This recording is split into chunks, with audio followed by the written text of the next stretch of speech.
حیرت کدا میں جو کہانی میں آپ کے لیے لے کر آئی ہوں اس کا عنوان ہے شاہ جنات کا دربار۔ اس کے مصنف ہیں ڈاکٹر محمد علی شاہ سبزواری۔ زمبونگا کوئی بڑا شہر نہیں تھا، 30-40 ہزار کی آبادی ہوگی، لیکن امریکی اور دیسی پلٹنوں کی موجودگی کے باعث شہر میں رونق تھی۔ چند بڑی بڑی دکانیں اور سیلون بھی تھے، مگر ہوٹلوں کی یہاں بڑی کمی تھی۔ آج صبح ہم نے جہاز پر صرف ناشتہ کیا تھا، کھانا کھایا نہیں تھا، لہٰذا میں اور میرا ملازم عنایت دونوں بھوکے تھے اور تھکان محسوس کر رہے تھے۔ ہم چاہتے تھے کہ جلد از جلد کسی ہوٹل میں پہنچ کر کھانا کھائیں اور آرام کریں۔ ہمیں بتایا گیا کہ شہر سے باہر ایک اچھا ہوٹل ہے جو ایک یہودی کی ملکیت ہے۔ ہم اس یہودی سے جا کر ملے، مگر اس سے یہ معلوم کر کے بے حد مایوسی اور صدمہ ہوا کہ اس وقت ہوٹل میں کوئی بھی کمرہ خالی نہیں، کیونکہ فوجی افسروں کی آمد سے تمام کمرے بھر چکے۔ میں نے دوبارہ اس سے التجا کی کہ ہم نوارد ہیں، براہ کرم ہمیں رات بسر کرنے کے لیے کہیں تھوڑی سی جگہ دے دیجیے، صبح ہوتی یہاں سے چلے جائیں گے۔ اس نے جواب دیا کہ ہوٹل میں تو کوئی جگہ نہیں، البتہ یہاں سے کچھ فاصلے پر ایک مکان خالی پڑا ہے، آپ چاہیں تو اس میں ٹھہر سکتے ہیں۔ میں نے کہا کہ ہمیں صرف ایک رات بسر کرنے کے لیے جگہ چاہیے، خواہ کہیں بھی ہو۔ ہم نے کھانا ہوٹل میں کھایا۔ کھانے اور ایک رات کے لیے مکان میں ٹھہرنے کا بل یہودی کو اسی وقت ادا کر دیا۔ اس نے مکان کی کنجی اور ایک لالٹین دے کر اپنے ملازم کو رہنمائی کے لیے ہمارے ساتھ کر دیا۔ ہم چلتے چلتے ایک غیر آباد اور ویران جگہ پہنچے۔ مکان دیکھا تو اس کی خستہ حالی سے وحشت سی ہونے لگی۔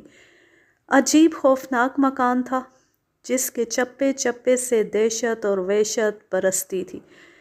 عنایت نے اسے دیکھ کر کہا، اس سے کہیں بہتر ہے کہ آج رات ہم کسی کھلی جگہ پر گزار دیں۔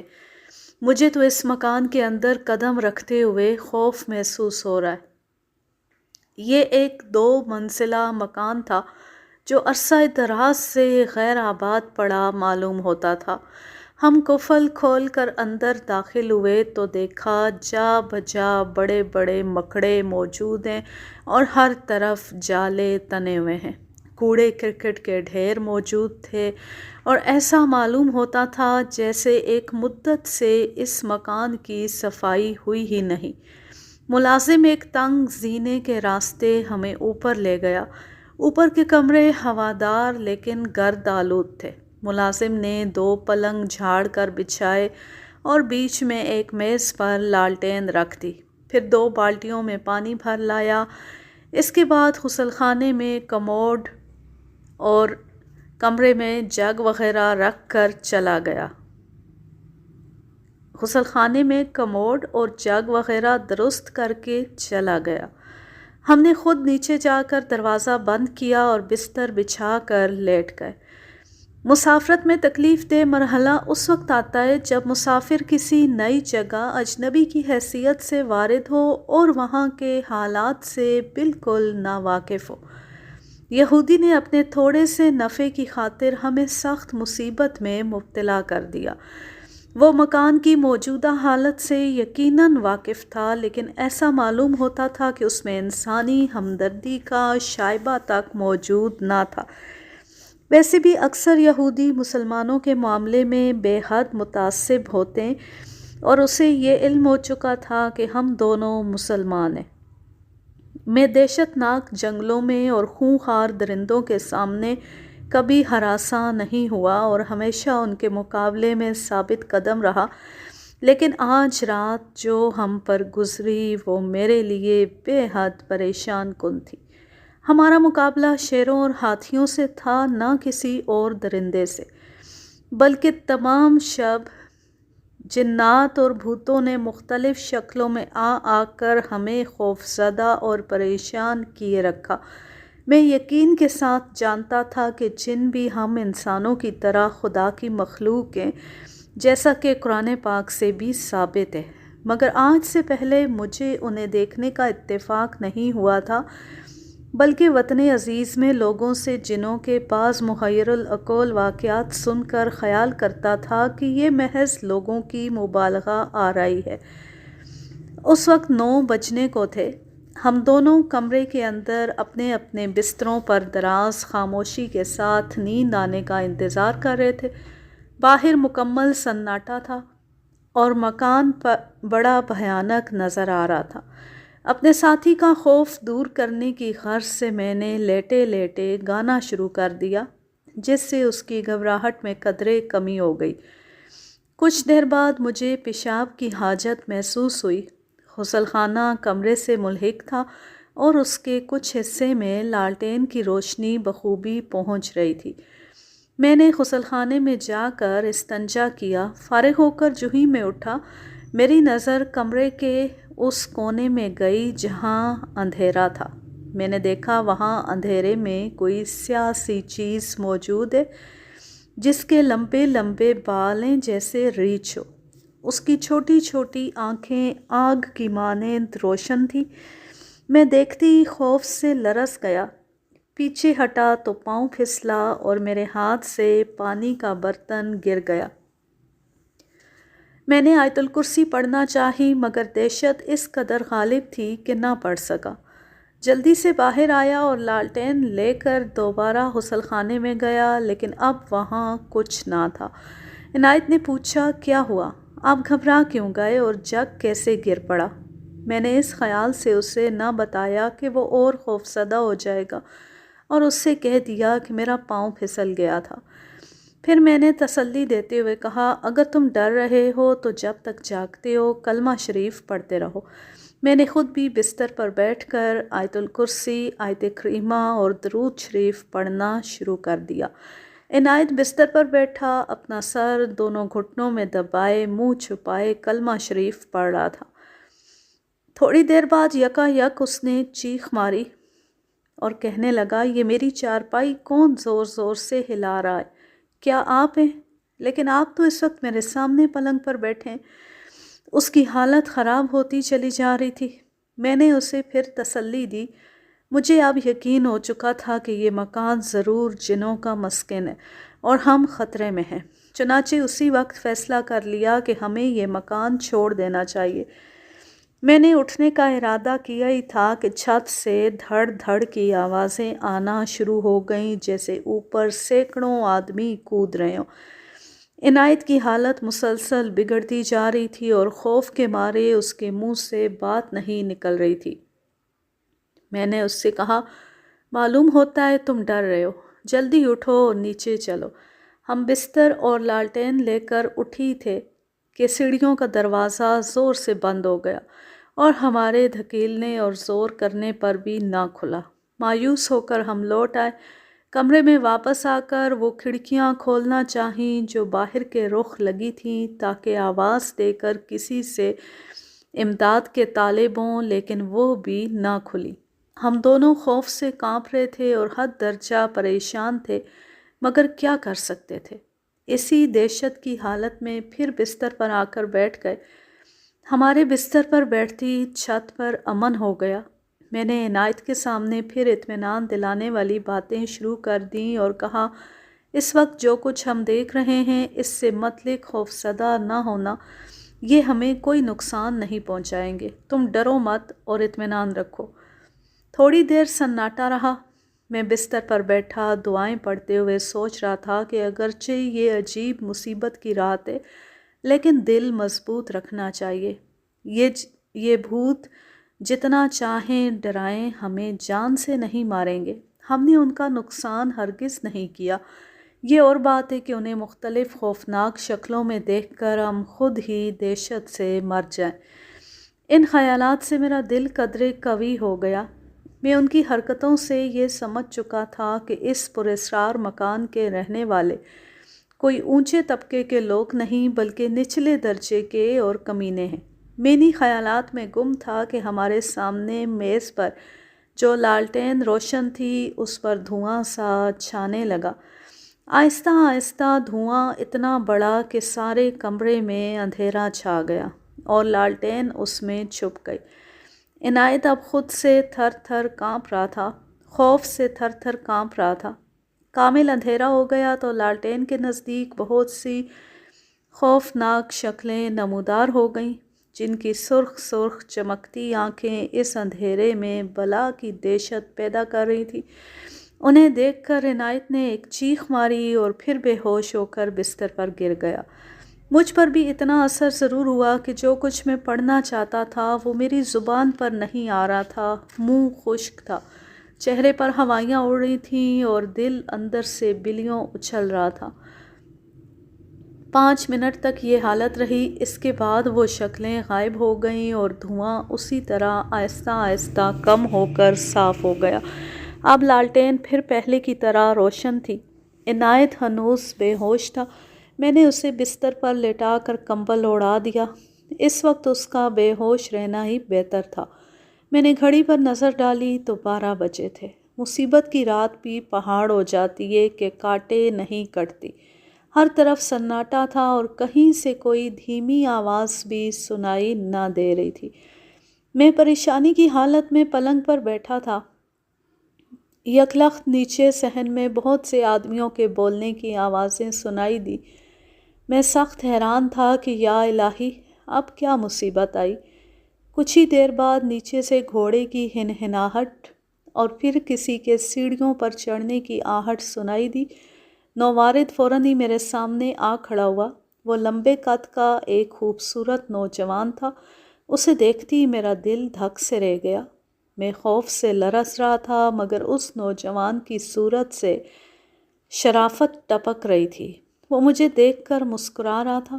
مجھے اس بات پر تعجب ہوا کہ وہ پنجابی لباس میں تھا، سفید شلوار، لمبا کوٹ اور سر پر لنگی باندھے ہوئے۔ اس نے آتے ہی اردو میں کہا، یہ لیجئے، آپ کے نام خط ہے۔ یہ کہہ کر اس نے ایک چھوٹی سی چاندی کی تختی میرے ہاتھ میں دے دی۔ میں نے کانپتے ہاتھوں سے اسے لے لیا۔ وہ میرے سرہانے کھڑا ہو گیا۔ میں نے تختی کو لالٹین کی روشنی میں دیکھا۔ اس پر زرد رنگ سے یہ الفاظ درج تھے، گھوڑا سواری دربار۔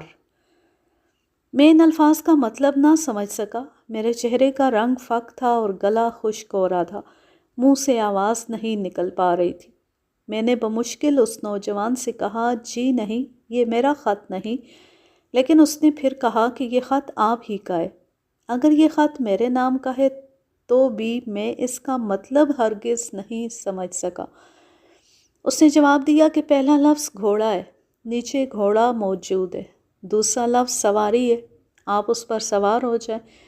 اس کی زبان سے یہ سن کر میں بہت گھبرایا اور پوچھا کہ آپ مجھے کہاں اور کس کے پاس لے جائیں گے؟ اس نے جواب دیا کہ اپنے بادشاہ کے دربار میں۔ آپ گھبرائیے نہیں اور اطمینان کے ساتھ چلیے، آپ جلد ہی یہاں واپس بھیج دیے جائیں گے۔ اس سے زیادہ گفتگو کرنے کی مجھے اجازت نہیں۔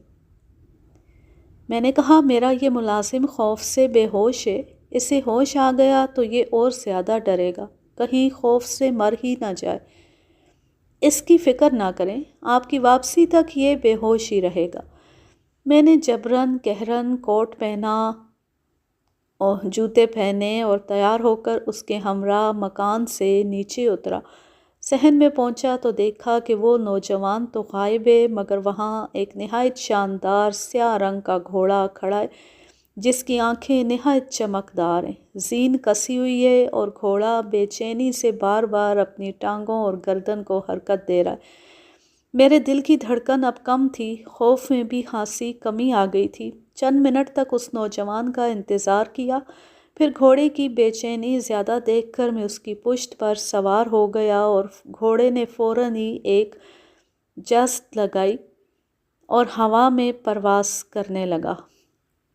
تاریکی کا یہ عالم تھا کہ ہاتھ کو ہاتھ سجھائی نہ دیتا تھا۔ میری حالت جو کچھ اس وقت تھی بیان نہیں کی جا سکتی۔ باوجود انتہائی کوشش کے مجھے قطعی علم نہ ہو سکا کہ میں کس طرف جا رہا ہوں۔ بس فضا میں بے حد تیزی کے ساتھ اڑا چلا جا رہا تھا اور تن بتقدیر لگام تھامے گھوڑے پر بیٹھا تھا۔ کئی جنگلوں اور پہاڑوں پر سے گزرنے کے بعد یہ محسوس ہوا کہ گھوڑا اب نیچے اتر رہا ہے۔ آخر کار وہ درختوں کے درمیان ایک سبزہ زار میدان میں جا کر ٹھہر گیا۔ میں گھوڑے سے اتر کر ادھر ادھر دیکھنے لگا کہ پھر وہی نوجوان سامنے آ گیا۔ میرے دل پر خوف و ہراس کا اثر بالکل نہ تھا، اس کے برعکس میں شاداں تھا کہ خوش قسمتی سے مجھے آج ایک نئی دنیا دیکھنے کا موقع نصیب ہوگا۔ میں نے نوجوان سے اظہار تعجب کرتے ہوئے پوچھا کہ آپ مجھ سے پہلے یہاں کس طرح پہنچ گئے؟ میں گھوڑے کی طرف اشارہ کر کے اس کی تعریف کرنا چاہتا تھا کہ دیکھا گھوڑا غائب ہے۔ اب میری حیرت کی انتہا نہ تھی۔ نوجوان نے میرے سوال کا کچھ جواب نہ دیا بلکہ مسکرا کر اتنا کہا کہ آپ میرے ساتھ ساتھ چلے آئیے۔ ہم دونوں اندھیرے درختوں کے درمیان سے ہو کر گزر رہے تھے اور میں رہ رہ کر سوچ رہا تھا کہ دیکھتے ہیں میں شاہی دربار میں کس غرض سے طلب کیا گیا ہوں اور وہاں میرے ساتھ کیا سلوک ہوتا ہے۔ اگرچہ مجھے کامل اطمینان تھا کہ مجھ سے کوئی بدسلوکی نہ کی جائے گی اور اس بات کا اس نوجوان نے مجھے اطمینان دلایا تھا، مگر مجھے یہ محسوس ہو رہا تھا کہ میں آداب شاہی سے ناواقف ہوں۔ خدا جانے ان کا شاہی دربار کس قدر شاندار ہوگا۔ عالی شان محل ہوں گے، باغات اور چمن ہوں گے، بے شمار قیمتی ساز و سامان سے دربار اور محل آراستہ ہوں گے۔ وہاں مجھ پر ضرور شاہی رعب داب غالب آ جائے گا اور میں کوئی بات نہ کر سکوں گا۔ میں انہی خیالات میں ڈوبا چلا جا رہا تھا کہ وہ نوجوان مجھے اپنے ساتھ لیے درختوں سے نکل کر ایک کھلے میدان میں پہنچا۔ تھوڑی دور چلنے کے بعد وہ ایک جگہ بہت سی چٹانوں کے درمیان پہنچ کر رک گیا۔ میں بھی رک گیا۔ وہاں دھیمی سی روشنی تھی جیسے آخری تاریخوں کے چاند کی ہوتی ہے۔ میں نے دیکھا میدان میں بے شمار بڑے بڑے پتھر اور چٹانیں پڑی ہیں اور ان پر بہت سے لوگ براجمان ہیں۔ کچھ لوگ سبز گھاس پر دور تک بیٹھے نظر آئے جو بہت ہی آہستہ آہستہ باتیں کر رہے تھے۔ لباس ان سب کا ایک سا تھا، سب سفید لمبے کرتے پہنے ہوئے اور ننگے سر۔ میں حیرت سے انہیں دیکھ رہا تھا۔ میری طرف کسی کی توجہ نہ تھی۔ سامنے گھنا جنگل تھا جس میں بڑے بڑے پرانے درخت تھے اور پھر بلند پہاڑ تھے۔ نوجوان نے مجھے ایک خالی پتھر پر بیٹھ جانے کا اشارہ کیا اور خود بھی میرے برابر والے پتھر پر بیٹھ گیا۔ میری سمجھ میں کچھ نہیں آ رہا تھا کہ میں کہاں ہوں، یہ لوگ کون ہیں اور یہاں کیوں جمع ہیں۔ وہ سب شکل و صورت سے مہذب انسانوں کی طرح تھے، البتہ ان کی آنکھیں جدا تھیں جو شیر کی آنکھوں کی مانند چمکدار مگر زرد تھیں۔ ان میں ہر عمر کے لوگ تھے۔ تھوڑی دیر بعد ان لوگوں میں ایک ہنگامہ سا برپا ہو گیا، پھر سب خاموشی سے تعظیم کے لیے اٹھ کھڑے ہوئے۔ میں بھی ان کے ساتھ کھڑا ہو گیا۔ نوجوان نے مجھ سے کہا کہ ہمارے بادشاہ سلامت تشریف لا رہے ہیں۔ یہ جملہ تمام بھی نہ ہوا تھا کہ ایک 7 فٹ لمبا مگر دبلا شخص آ کر درمیان کے ایک پتھر پر بیٹھ گیا۔ بادشاہ اور اس کے دربار کو دیکھ کر حیرت ہوتی تھی۔ میں تو اپنے دل میں خیال کر رہا تھا کہ جنوں کے بادشاہ کا دربار نہایت ہی پرتکلف اور شاندار ہوگا، مگر یہاں تو کوئی محل تھا نہ مکان فرش تھا، نہ کوئی زینت اور زیبائش۔ ان کے علاوہ بھی کوئی شاہانہ شان و شوکت نہ تھی۔ بادشاہ بھی ننگے سر تھا، داڑھی لمبی تھی اور آنکھیں چمکدار اور زرد۔ بادشاہ کے بیٹھتے ہی سب اپنی اپنی جگہ پر خاموش اور مؤدب ہو کر بیٹھ گئے۔ اس نوجوان نے میرا ہاتھ پکڑ کر مجھے بادشاہ کے سامنے کھڑا کر دیا۔ میں نے بادشاہ کے چہرے پر نظر ڈالی۔ اس کی پرہیبت صورت دیکھتی میرے دل پر شاہی رعب غالب آ گیا۔ میں نے سلام کے لیے اپنا ہاتھ اٹھایا اور نیچے نظریں کر کے خاموش کھڑا ہو گیا۔ دربار میں سناٹا تھا اور سب خاموش تھے۔ بادشاہ نے بڑی آہستگی اور نرمی سے مجھے مخاطب کر کے ارشاد فرمایا، اے انسان، اے بنی آدم، ہم تمہیں دیکھ کر بہت مسرور ہوئے۔ ابھی تھوڑی دیر پہلے ہمیں معلوم ہوا کہ تم ایک یہودی کے مکان میں ٹھہرے ہو اور وہاں تمہیں ہماری قوم کے بددیانتوں نے دکھ کر رکھا ہے۔ چنانچہ ہم نے فوراً اپنا قاصد بھیج کر ان کی اصلاح کر دیے۔ اب وہ لوگ تمہیں پریشان نہیں کریں گے۔ یہاں آنے کی تکلیف اس لیے دی گئی ہے کہ ماں بدولت تمہیں دیکھنا چاہتے تھے۔ تم انسان ہو لیکن بڑے دلیر۔ ہم تمہاری بہادری سے بہت خوش ہیں۔ تمہیں شاید اس کا علم نہ ہو مگر ماں بدولت بخوبی واقف ہیں کہ تم نے ہماری قوم کی اپنے قیام افریقہ کے زمانے میں کمال بہادری سے مدد کی تھی، اور وہ اس طرح کہ تم نے وہاں ایک بہت بڑا اور پرانا سانپ مار ڈالا تھا جس نے ہماری قوم کے مسکن یعنی غار پر مدت دراز سے قبضہ کر رکھا تھا۔ اس وجہ سے ہم سب تمہارے ممنون ہیں۔ تمہارا یہ کارنامہ ماں بدولت سے ملک معظم افریقہ نے ملک معظم افریقہ نے انتہائی مسرت کے ساتھ بیان فرمایا تھا۔ پھر ارشاد فرمایا، تمہیں بخوبی یاد ہوگا کہ انہی دنوں تم نے ایک سیاہ رنگ کے بلے پر بھی وار کیا تھا مگر وہ بچ گیا۔ وہ ہماری قوم کا فرد تھا، وہ تمہیں ضرور نقصان پہنچاتا مگر چونکہ تمہارے بازو پر اسم اعظم بندھا تھا اس لیے تم اس کے حملے سے محفوظ رہے۔ میروب غالب ہونے کے سبب شاہد جنات کو کوئی جواب نہ دے سکا اور سر جھکائے کھڑا رہا۔ اس کے بعد بادشاہ نے فرمایا کہ اب ماں بدولت تمہیں زیادہ زحمت نہیں دینا چاہتے، جاؤ واپس چلے جاؤ۔ بادشاہ کے ساتھ ہی سب لوگ اٹھ کھڑے ہوئے اور وہ نوجوان اسی راستے سے مجھے ہمراہ لے کر باہر آیا۔ درختوں سے باہر گھوڑا موجود تھا۔ میرے سوار ہوتی وہ پہلے کی طرح ہوا میں اڑنے لگا اور کچھ ہی دیر بعد مجھے مکان کے صحن میں اتار کر وہاں سے غائب ہو گیا۔ میں سیڑھیوں کے راستے اوپر آیا۔ لالٹین بدستور چل رہی تھی اور عنایت اسی طرح بے ہوش پڑا تھا۔ میں نے اس کے بدن پر ہاتھ رکھا تو معلوم ہوا کہ اسے تیز بخار ہے۔ اس وقت صبح کے 4 بج رہے تھے۔ سارے مکان میں عمدہ قسم کی خوشبو پھیلی ہوئی تھی جو لوبان سے خاصی مشابہت رکھتی تھی۔ میں کچھ دیر ہی آرام کرنے پایا تھا کہ صبح ہو گئی اور سورج نکل آیا۔ میں نے کمرے کی کھڑکی کھولنا چاہی تو وہ آسانی سے کھل گئی۔ باہر لوگوں کو چلتے پھرتے دیکھا تو کچھ اطمینان ہوا۔ منہ ہاتھ دھو کر میں نے عنایت کو اٹھایا۔ شکر ہے کہ اب وہ ہوش میں تھا۔ اس نے بھی منہ ہاتھ دھویا۔ میں نے دیکھا کہ اس کا بخار بھی خاصا کم ہو گیا ہے۔ ہم نے مکان کو تالا لگایا اور یہودی کے ہوٹل پہنچے۔ میں اس سے ملا، رات کی سرگزشت بیان کی اور اسے بڑی لعن طعن کی۔ یہودی کے ہوٹل سے باہر نکلے تو معلوم ہوا کہ یہاں سے کچھ فاصلے پر ایک پنجابی مسلمان کا ہوٹل موجود ہے۔ وہاں پہنچے تو یہ دیکھ کر اطمینان ہوا کہ پنجابی مسلم ہوٹل اچھا خاصا خوش نما 2 منزلہ ہوٹل ہے۔ میں نے اس کے مالک سے اپنا تعارف کرایا تو وہ بہت خوش ہوا اور اوپر کی منزل میں ایک کمرے کا انتظام کر دیا۔ میں نے ناشتہ اور کافی منگوائی اور فارغ ہو کر بستر پر لیٹ گئے۔ رات کے عجیب و غریب واقعات کا اثر میرے دل پر کچھ کم نہ تھا۔ رات بھر کا جاگا ہوا بھی تھا، چنانچہ لیٹتے ہی ایسا سویا کہ شام ہو رہی تھی جب آنکھ کھلی۔ یہ عجیب و غریب واقعہ تمام زندگی مجھے یاد رہے گا۔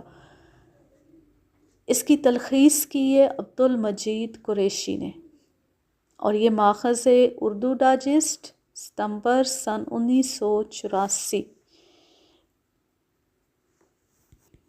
اب میں لیتی ہوں آپ سے اجازت۔ جہاں رہیں خوش رہیں، شاد و آباد رہیں، ہنستے مسکراتے رہیں، اور اگر یہ کہانی یا میرا انداز پسند آئے تو اس چینل کو سبسکرائب ضرور کر لیں۔ اللہ حافظ، اللہ نگہبان۔